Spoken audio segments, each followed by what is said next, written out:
姐，穿越了。原主是军护孤女江昭，父母战乱双亡，身边这是亲弟弟阿宁。原主染了风寒，硬扛着冻死在炕上，额角的包是临死前撞的。你还犹豫个什么？这俩小子天天在家张嘴要粮，就是两个讨债鬼。他爹娘死得干净，半毛钱没留，倒把累赘扔给咱们。孙伟裴家出15两银子买那丫头，这福气他8辈子都修不来。话是这么说，可那裴炎到底是个瘸子。战场上退下来的人一身杀气，村里人背地里都说是个短命的。我这当大伯的把亲侄女塞给个残废，传出去不好听。不好听？你当你是秀才老爷呢？咱家宝儿下个月去镇上私塾的树菇还没凑够。裴炎以前就是个大头兵，泥腿子一个，如今腿废了，能活几年都难说。把江昭嫁过去，顺便把阿宁那个拖油瓶也打发走，一举两得。咱们是他长辈，给孤女寻个军户人家，谁敢说半个不字？裴炎半年前退伍回村的汉族，左腿残废，杀过人，村里人都怕他。为了15两，连这种煞神都敢推出来，这大伯一家真是打得好算盘。阿姐，大伯母要把我们卖掉吗？阿宁以后不吃干饭了，阿宁去挖野菜，去捡柴火，阿姐别丢下我。阿宁不怕，阿姐不会丢下你。这茅草屋四面漏风，大伯家的米缸本来也容不下咱们俩，去裴家未必不是活路。没宗族庇护的孤儿留在大伯家只会被活活榨干，能拿出15两银子娶亲，裴炎家底就没那么薄。至于残废，我一个临床医学研究生，最不怕的就是伤病残废。既然借了这副身子活下来，这兵荒马乱的世道，我就偏要带着阿宁挣出一条天理昭昭的活路。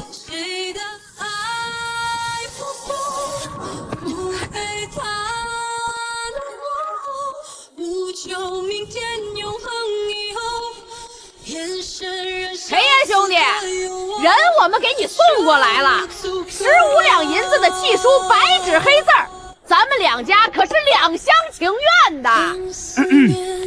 裴家贤侄，昭昭这丫头虽不算聪慧，但胜在勤快能干。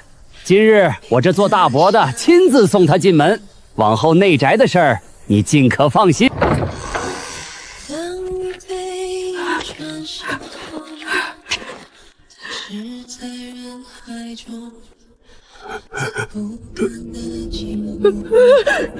长辈，2位大清早堵在我家门口叫唤，不知道的还以为是哪家账房来催命了。贤侄说笑了，昭昭往后就是你房里的人，我们做长辈的不过是来叮嘱几句。15两银子买断的契书，此刻还在我怀里，上面朱红大印写的明白，生死各安，因果两断。我裴炎在死人堆里爬过3回，阎王爷都不收我的命。2位要是觉得那15两银子烫手，大可进屋，咱们把契书撕了。我明日便去县衙找兵房的旧相识，咱们好好聊聊大周律法里欺瞒退伍军属，勒索抚恤银，该判个什么流放的罪名？银子拿了，人留下，就少在这儿摆什么养育之恩的恶心嘴脸。2位要是皮痒，想试试我沙场练出来的手劲儿，裴某不介意成全你们这份孝道。哼，天色不早，裴家庙小，不送。是，裴兄弟宽心，既已断亲，我们往后绝不来打扰。告辞。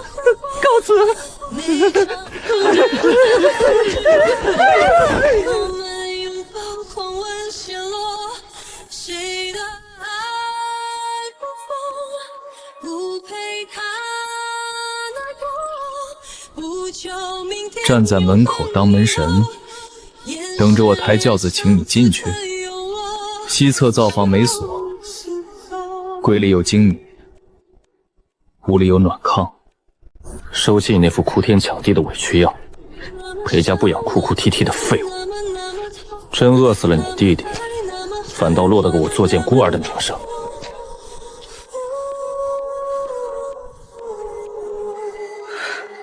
不是什么天生煞气，是外伤后没及时固定，骨关节错位愈合，典型的骨科陈旧性损伤。阿宁，咱们有米吃了。这位裴哥哥，嘴巴虽坏，心却不狭。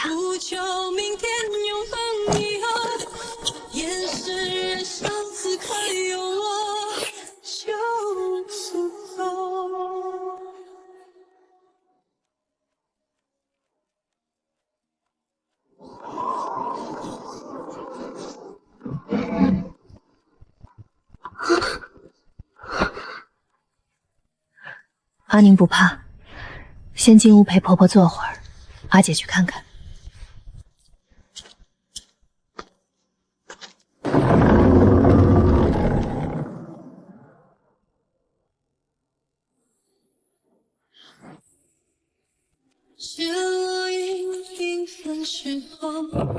老程，小五，进来。嘿，老大，你这个月总算有过日子的热乎气儿了。这就是你花15两娶的心腹，长得跟画里似的。你小子可真有福气。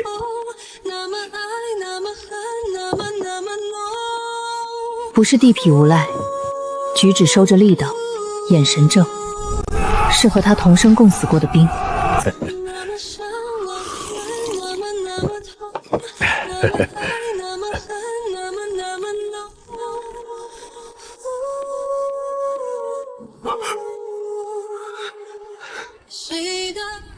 当年雁门关那伙北蛮玩阴的放冷箭，要不是为了护我和小五，你何至于拖成这样？老大受了箭伤，连包扎都没顾上，背着我们在雪地里跑了3天3夜。那些大夫懂什么？张口就说煞气入骨，连治都不敢治。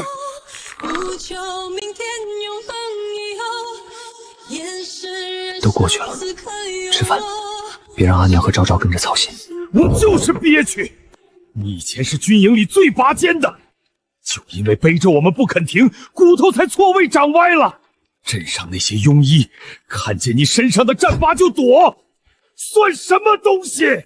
关节外伤错位，没复位就负重急行军3天3夜，软骨大面积磨损，关节囊撕裂，骨骼畸形愈合，还伴着慢性狭猫炎和关节腔积液。哪是什么煞气入骨，是落后的医术，把英雄拖成了旁人眼里的残废。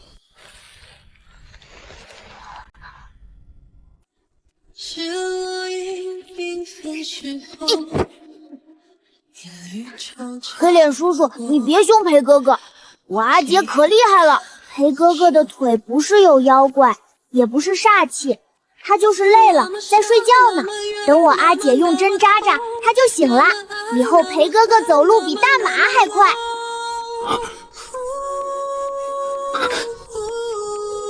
阿宁，听话，去找你阿姐，别信这些戏文里的说法。我的腿治不好。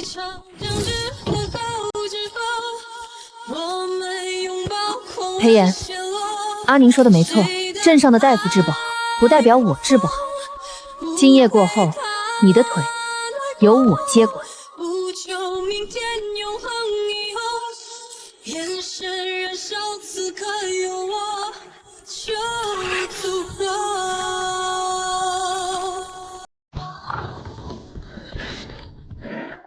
松手！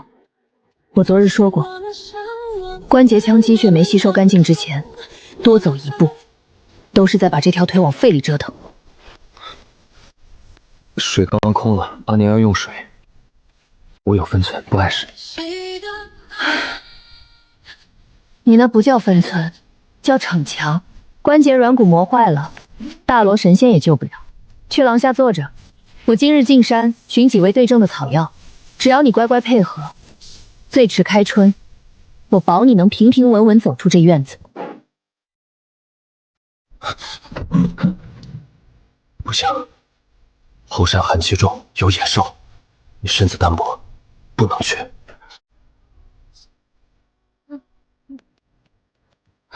裴哥哥，你别担心，我阿姐可厉害了，以前大水牛见了她的针都得绕到我。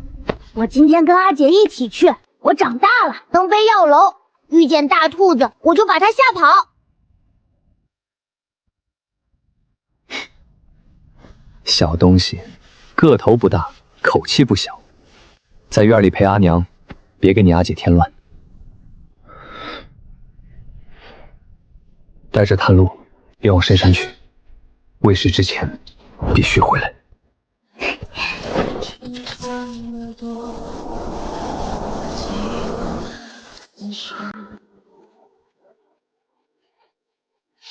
骨髓肠，会与止痛，续骨疗伤。牛膝、通经脉、力关节，正好对症。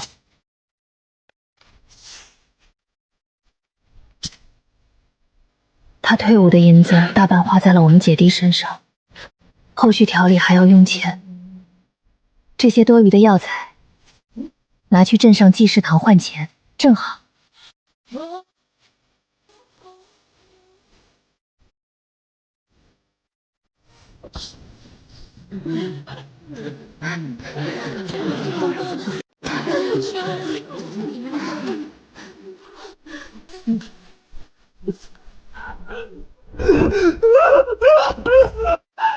赵公子，你这是骨节错位，风邪入体，老夫只能强行拽回骨头，不然这条手臂就废了。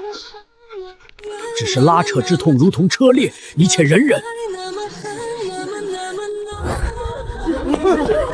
吴大夫且慢，您这一拉，骨头或许能回位，可皮下的经络血管，怕是要被生生扯断。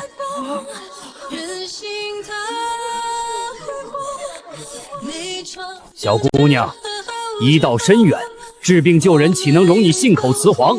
老夫行医30载，骨节错位不靠强拽，难道还能自己长回来？吴大夫误会了，不是不用力，是用巧力。他这是关节骨错位，人体骨骼自有空隙法度，您硬跟肌腱较劲，只会适得其反。让他端坐，右臂外展30度，一手托住肘部，顺着骨骼弧度外旋，顺势一提就归位了。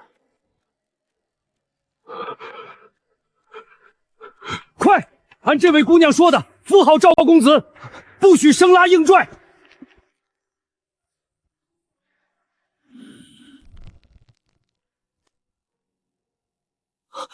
好了，不疼了，我的手臂有知觉了。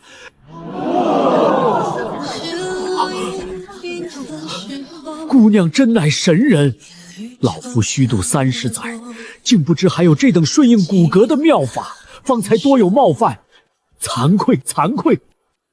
吴大夫言重了，不过是家学渊源。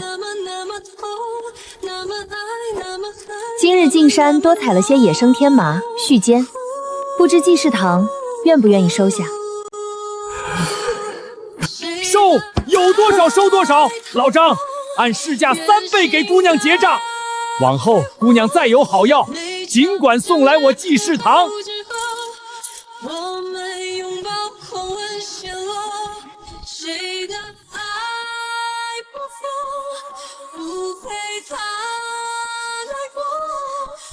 求明天永恒以后，眼神燃烧，此刻有我就足够。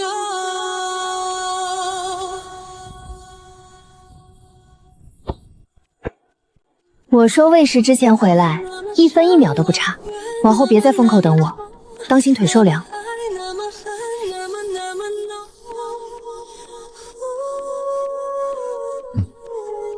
回家。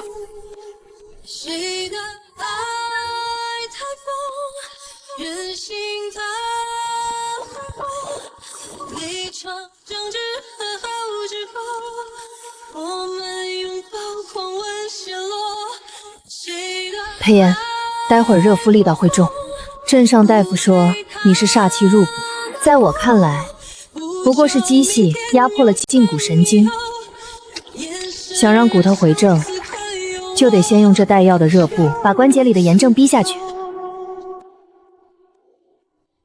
好，听你的。沙场刀劈斧灶都没眨过眼，这点热发的痛，我扛得住。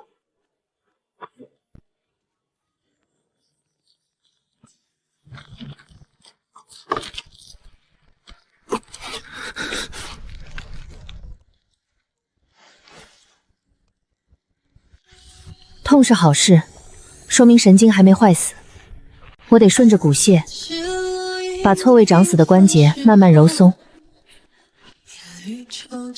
接下来3个月，用这张木板做绞刑夹板，把腿牢牢固定住。除了吃喝拉撒，一刻都不准拆。那么伤，那么远，那么痛，那么爱，那么恨，那么浓。呼呼，裴哥哥不痛，阿宁帮你吹吹，痛痛就飞走啦。等你腿好了，我长大也去当兵，保护阿姐和婆婆。阿宁乖，去陪祖母。军营不是好玩的地方，当兵苦，往后留在家里，陪着你阿姐过安稳日子，比什么都强。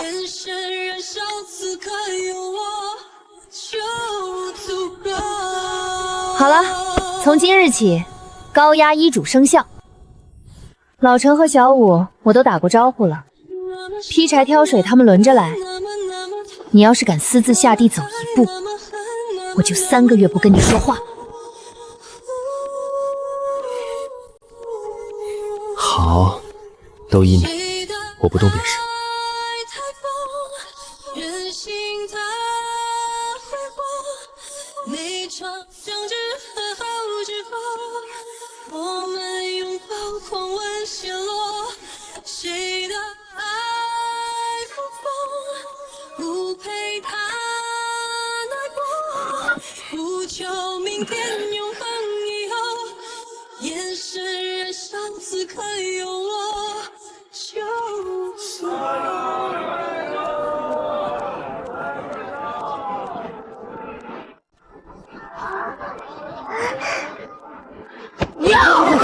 大伙儿快瞧瞧啊！摊上军户就是不一样，买个棉线都挑最好的。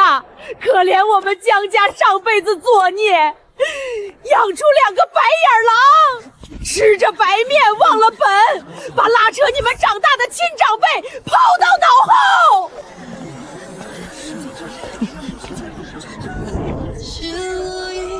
江昭，你堂哥下个月去县城赶考，连买墨的银子都凑不清。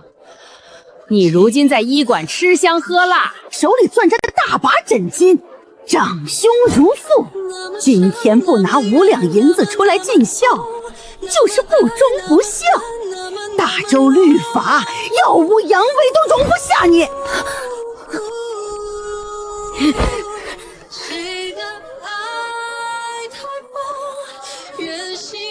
大伯母，当年15两银子的断亲书，上面按了大伯的手印，盖了县衙兵房的红印，白纸黑字写的明白，生死各安，因果两断。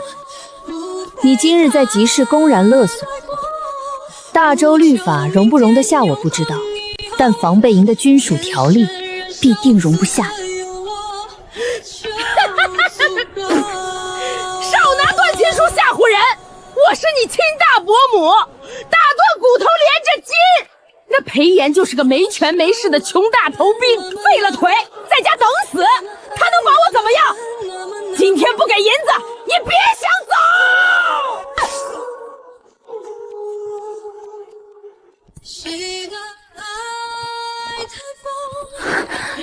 大伯母方才说，谁是无权无势，在家等死的穷大头兵？裴炎，你的腿！3日前兵部调令，我因延误拔筹，暂代防备营巡查校尉之职。大周军律第5条，平民闹事聚集，羞辱敲诈朝廷功勋将士军属者，视同通敌谋反。老程，我记性不好，你说说，这通敌谋反的市井无赖，按律该如何处置？回大人，按律缉诺家产，全家迁往极北之地居住，长期不得入关。发配极北。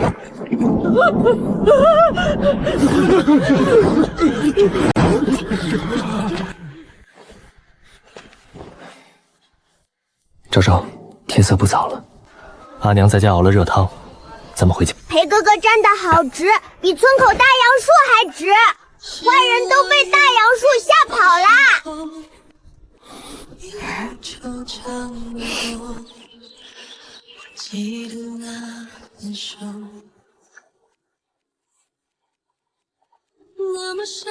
阿姐，你看我写对了吗？裴哥哥说当归就是应当回家的意思，以后裴哥哥去远地方打坏人，我就把这字贴院门上，他一看见肯定飞快就跑回来了。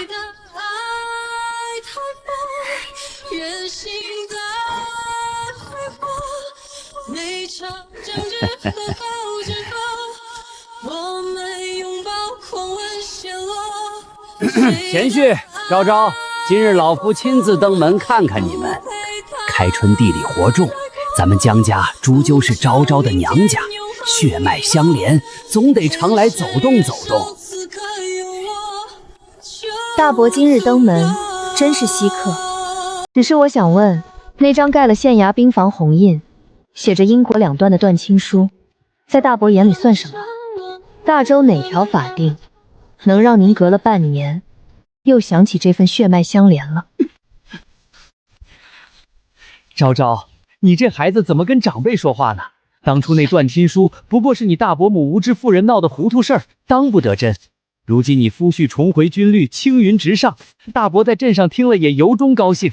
今天来不为别的，正是为了咱们江裴两家的前途。就是，昭昭你堂哥宝儿，私塾先生都夸他有文曲星之才。如今裴炎当了校尉，手底下管着那么多差事，让宝儿去军营谋个清闲文书，不就是裴炎一句话盖个印的事儿？以后宝儿出息了，不也是你们的靠山吗？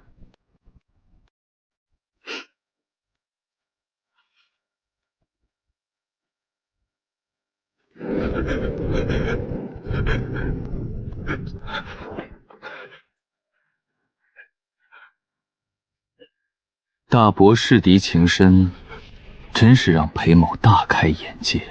只是不知道堂哥那拿不稳笔、提不动刀的富贵身子，受得住我大周军营的3日之期。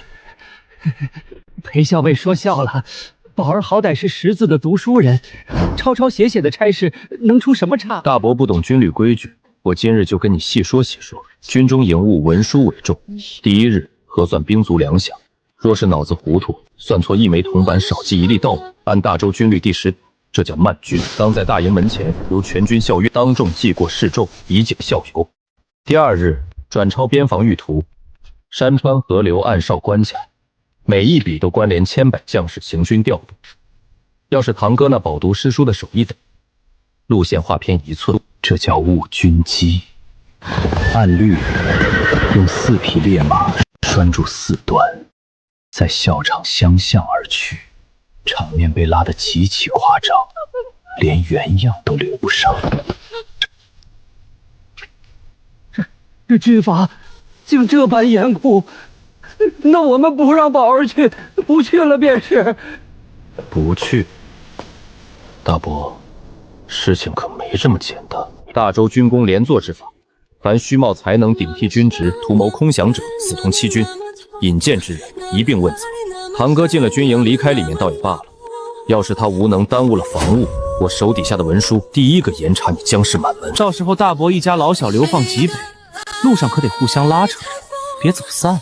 大伯，堂哥连村口大白鹅追他都要哭鼻子，军营里可有好多大马呢。要是大马对着堂哥喘气，堂哥会不会吓得尿裤子呀？那裴哥哥还要帮堂哥洗裤子吗？太脏了，裴哥哥不洗。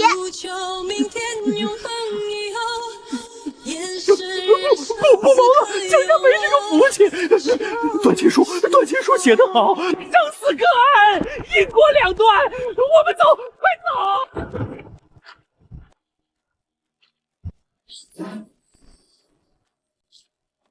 烟杂东西，平白污了咱家的地。妍儿，往后这种不长眼的，连杯冷茶都别给。茶凉了。昭昭，今夜咱们包饺子吃。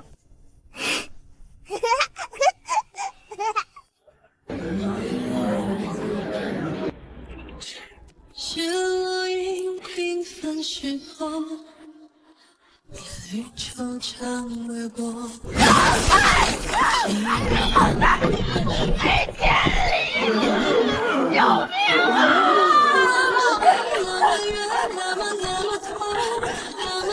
大家快来看啊！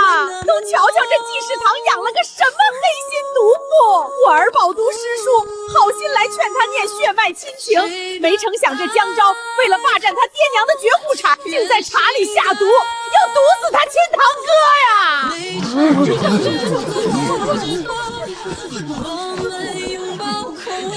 江昭！你今日不拿50两银子给你堂哥当救命钱，我就一头撞死在这药柜上，让前镇人都看看你这谋害亲眷、忤逆长辈的恶毒嘴脸。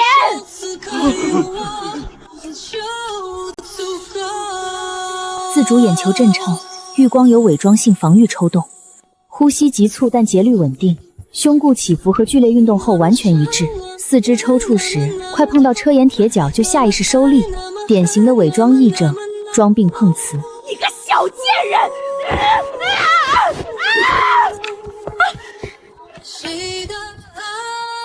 大伯母，你骗人！堂哥根本没中毒，可是小黑狗偷吃肉才摇尾巴。堂哥躺车上是在摇屁股吗？病了也这么摇，堂哥是不是也很高兴呀？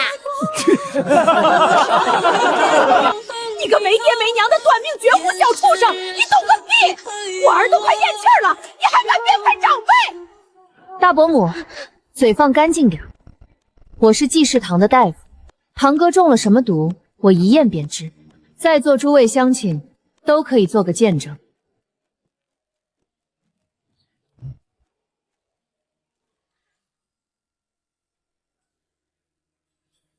吴大夫，诸位乡亲，堂哥这不是寻常中毒，按我师门说法，叫煞气攻心翳症，是脑子里积了太多嫉恨的坏血，不排出来，3日之内脑髓就得烂成水。大伯母放心，这是我师门秘法，用这半尺长针，从眼眶下的缝隙轻轻点入穴位，引导气息入内3寸，把体内的浊气引出来就行。就是中途骨头摩擦像刮骨，疼得厉害。要是他疼得乱动，针尖偏半分，搅烂了脑髓，那就只能抬回去准备后事了。大伯母，耽误不得，我这就给堂哥放血。我不知道。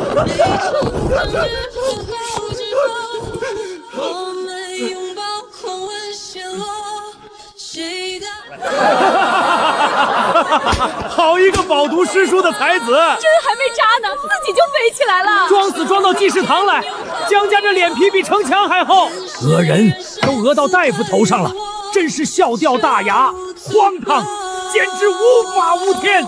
我济世堂行医30载，救得了穷苦病患，容不下你们这等寻衅滋事、污蔑医者的无耻之徒。来人，把这破车扔出去！即刻去请巡街捕快，把这2个恶意讹诈的无赖锁了，扭送县衙大牢，听候发落。娘，快走，快走啊！他们要抓咱们坐牢了！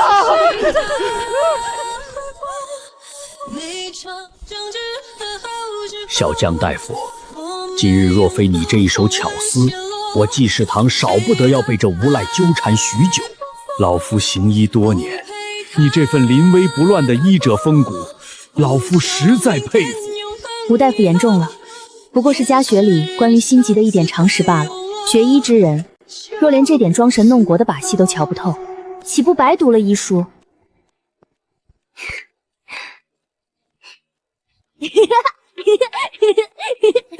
阿姐，堂哥刚才跑得比村口大黑狗还快，少了一只鞋，漂着走，像只大青蛙。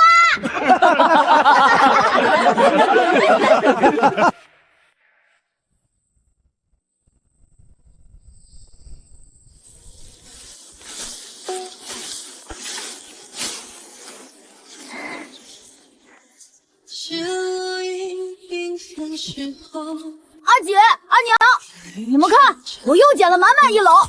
裴哥哥说粒粒皆辛苦，等冬天了，我要把这些谷子换麦芽糖，咱们一人一块。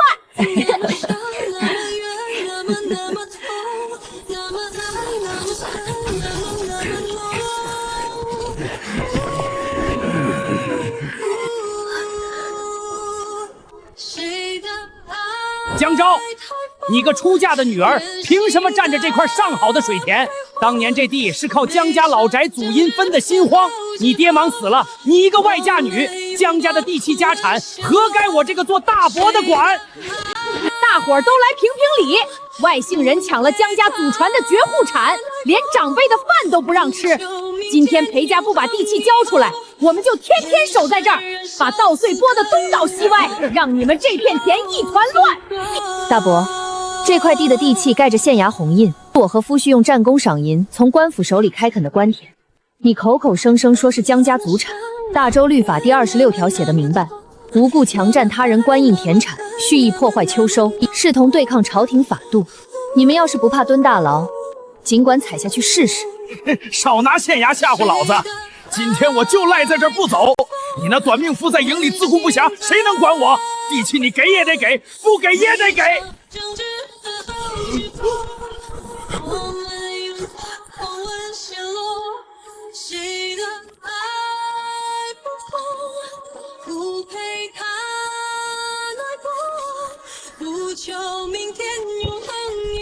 大伯今日好兴致，带着诸位乡邻来我裴家田里指点江山，真是让本官受宠若惊。裴统领大人，误会，都是误会，我们就是来看看昭昭。误会？大伯方才口口声声说这地是江家祖产，既然大伯对江家家产这么念念不忘，本官3日前翻兵部会县衙旧档，翻出一桩陈年趣事，大伯不妨听听，是不是也是误会？承德3年战乱，朝廷发放军户阵亡抚恤银，江氏夫妇阵亡，本有20两抚恤银，3亩良田地契。大伯，本官查了当年的发放名册，上面按的怎么是你江满仓的手印？大周律法第120条，恶意侵吞、克扣、冒领阵亡将士抚恤银与家属田产者，疼同谋反，罪当即没全家资产。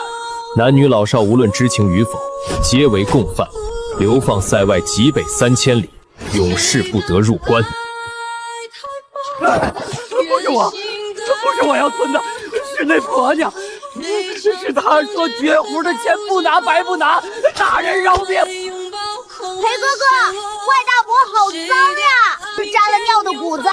县令大人，地上这堆烟杂东西污了我裴家的秋收，按大周律锁了，抄家，发配。来人，将这伙侵吞公抚恤的谋反的全部锁拿，押回大牢，即没家产，即刻拟发配文书。江满仓一家侵吞阵亡抚恤，强办军属田产一案，数罪并罚，老宅即没，全家发配塞外3000里。村委裴家的青砖小院，终于迎来了前所未有的安宁。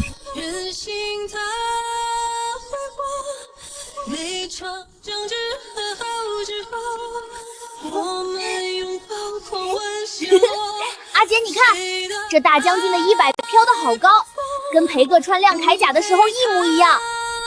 裴哥哥说除夕夜还给我买全城最大的爆竹，我要摆在院门口，把偷听的坏人都吓跑。慢些吃，别沾了衣裳。往后咱们家有你裴哥哥和阿姐顶着，再没人敢上门撒野抢咱们的谷子了。这好日子啊，全亏了你阿姐。母亲，快别这么说。当年若不是裴炎在风雪里留了那把不上锁的钥匙，给了我们姐弟一条生路，我纵使有满身医术，也熬不过那个寒冬。他护我们年幼无依，我依他旧伤陈歌，本就是咱们一家人的缘分。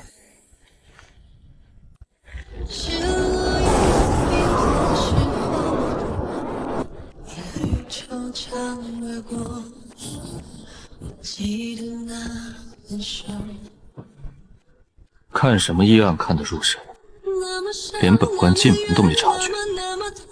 济世堂老掌宴，这是打算把江营县的疑难杂症全压在我家心腹这双细手上。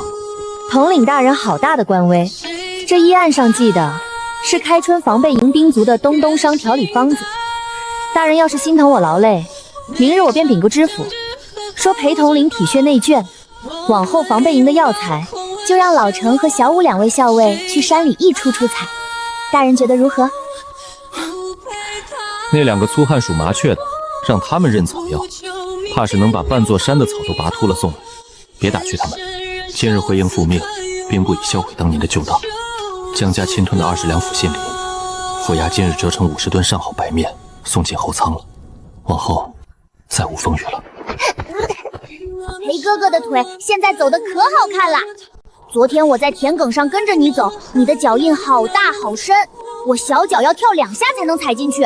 等我长得跟裴哥哥一样高，阿姐在前面走，我就在后面踩脚印，好好保护阿姐。阿姐别怕，阿宁会保护你。阿宁是孩子，你阿姐吃了很多苦，往后咱们一家人一起护着她。张少，雪停了，陪我去院里走走，好不好？不求明天永恒以后，眼神燃烧，此刻有我就足够。裴言，你信吗？在我的家学里，这叫双向救赎的康复闭环。我不管什么闭环，我只知道是我的昭昭提着一支药箱，把我从雁南关的死人堆、村委的冷眼里硬生生拉回了人间。大周的军功田产再大，也抵不上我家心腹的几句高压医嘱。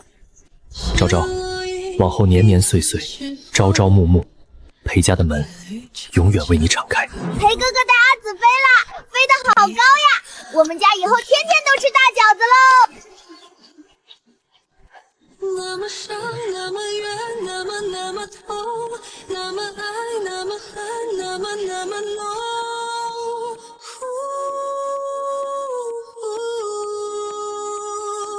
谁的爱太疯？阿姐，你看这猪半夏我洗得可干净了，半点泥沙都找不到。裴哥哥说了，阿姐做的是救人的功德，我洗药材就是给功德打底。以后咱们绥安堂的招牌肯定比郡城最高的钟楼还亮。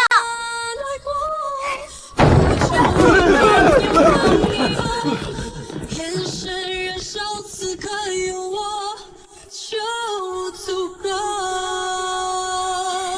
荒唐！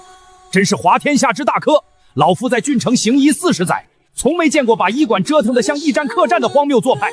一个乳臭未干的黄毛丫头，仗着几分偏方家学，也敢在郡城开宗立派，简直丢尽了齐皇世家的脸面。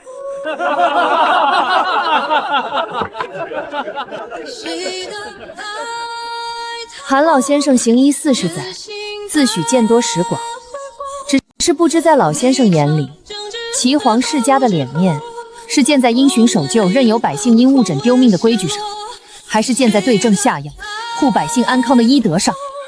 黄毛丫头休要巧言面策！老夫问你，你这所谓的分诊、无菌隔离，出自哪本圣贤医书？医道乃玄门，讲的是天人感应、煞气调和。你把病人像货物一样分门别类，连药材都要费煮过暴晒，生生毁了药材天然灵气，这不是装神弄鬼、草菅人命是什么？今日郡城一行众人在此，你若说不出个自丑银鸟，这绥安堂休想在东街立足。韩老先生的口口声声谈天人感应，论风邪煞气，那我倒想问问，3个月前郡城王老爷家的长子突发肠炎，去先生府上求医，先生断言是煞气冲了命格，只开了几副安神汤药，结果患者3日内高烧不退，腹痛如绞，最后活活疼死。韩老先生，这比大周的圣神医书上又是怎么写的？你一介妇人懂什么？那是风邪入腹，本就药石无医。药石无医，在行医之人眼里，那不过是最常见也最易治的急性阑尾机脓破裂。患者起初右下腹按压剧痛，抬手更痛，本是炎症引发的机体防御。先生不懂脏腑结构，不知病灶根源，看不出腹腔已经流脓坏死，反倒用温热汤药催得炎症扩散。韩老先生，到底是谁在草菅人命？是谁在装神弄鬼？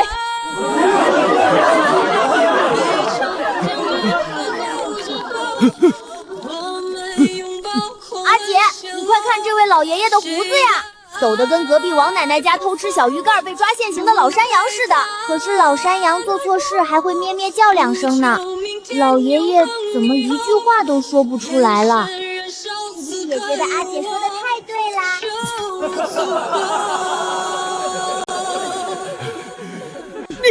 你们江家简直无法无天！老夫要上奏知府，治你们一个妖言惑众之罪。韩老先生要上奏谁，治谁的罪？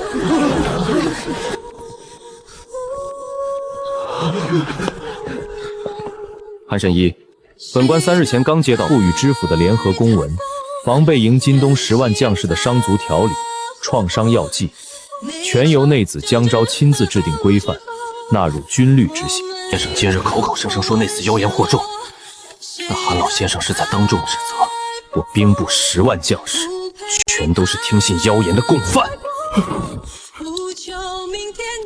统领大人，老朽绝无此意，老朽今日只是来抓药的。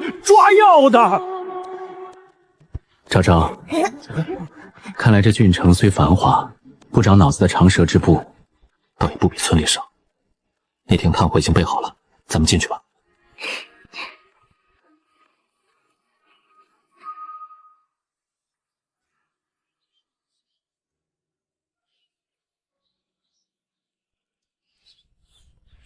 姐夫今天穿这身紫朝服，比画里的神仙还好看。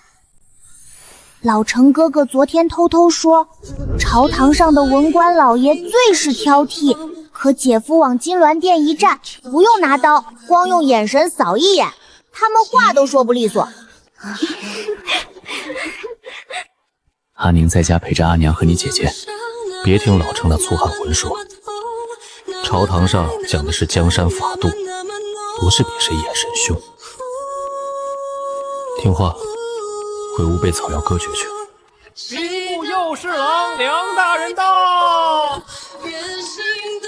传兵部核查文书。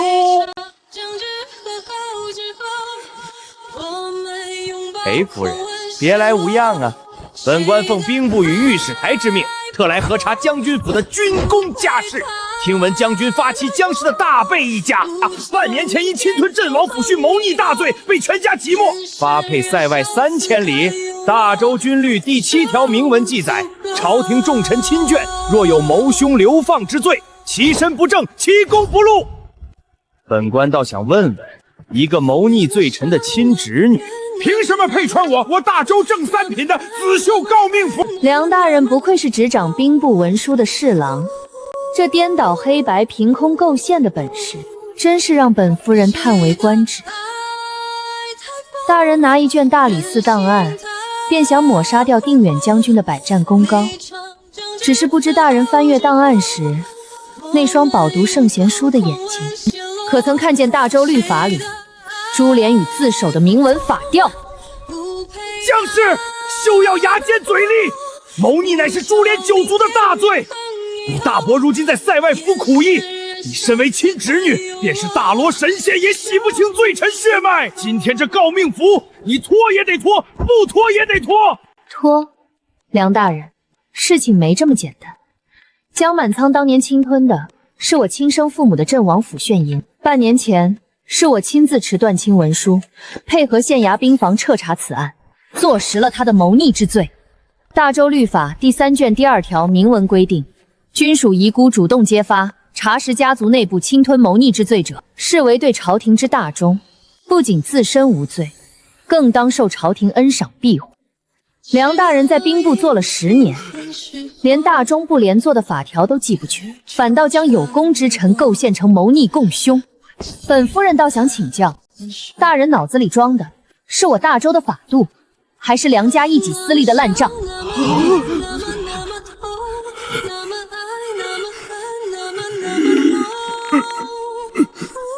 姐，你快看这位胖伯伯呀，他肚子鼓得老高，脸都青了，活像村口池塘里偷吃烂泥巴憋得圆滚滚的大青蛙。可是大青蛙也就夜里呱呱叫几声，伯伯这么大的官儿，怎么跑到咱们家里来，也只会呱呱乱叫，连句正经话都说不明白呀。放肆，简直放肆！你这黄毛丫头，还有这小畜生！本官要去金銮殿参你们江氏一门，参你们全家齐去！梁大人要在金銮殿上参本将军的内司什么罪名？梁大人，本将军昨日奉旨递交先锋营立功名册，恰逢圣上内阁批阅。内子半年前揭发大伯侵吞抚恤一案，乃是圣上亲自御笔勾决的大忠之典范。圣上感念内子医术通神，对朝廷赤胆忠心，3日前已将此事明发内阁。梁大人今日拿着陈年旧案，口口声声要治内子的罪。本将军倒想请教刑部与御史堂的大人，梁侍郎此举究竟是在指责内西，还是在当众指责圣上的御笔决断，也是欺君共犯？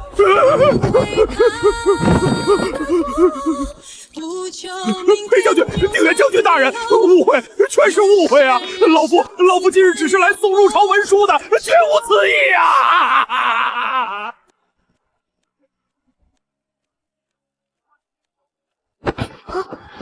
昭昭，内阁的马车已经在府门前候着了。老程、小武，把地上这些安扎公文收了，送还给刑部，咱们入宫面圣。是，末将领命。